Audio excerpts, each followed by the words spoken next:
Օրը բարի է թանկագիներս, լավ ու հրաշալի օր եմ մաղթում ձեզ բոլորիդ, սա այն օրն է, որ Տերը ստեղծեց, ապրենք Տիրոջ կամքի ու առաջնորդության մեջ, կարդում եմ Հակոբոս 4 գլուխ 13-17 խոսքերը, ահա ով դուք, որ ասում եք, թե այսօր և էգուց գնանք,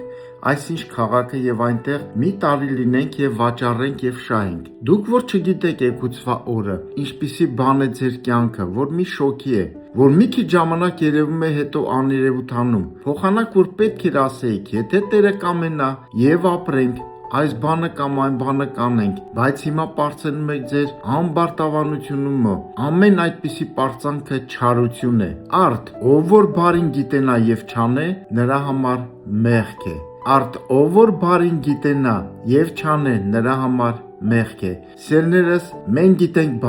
բարին Աստծո կամքն է, և եթե Տերը կամենա ապրենք այս բանը անենք, սիրելիներս, եկեք վստահենք Աստծուն, չվստահենք մեզ, մեր ուժերին, կարևոր է, որ մենք վստահենք Աստծուն, որովհետև մեր կյանքը չգիտենք, վաղվա օրը հանձնենք Աստծուն, սիրելիներս, և եթե բարին է, ուրեմն բարին կիրականանա մեր կյանքում, եկեք ապրենք Աստծո կամքի համեմատ, քայլենք Աստծո կամքի համեմատ, շարժվենք Աստծո կամքի համեմատ, և օրը բարի կլինի, լավ օր ձեզ բոլորիդ։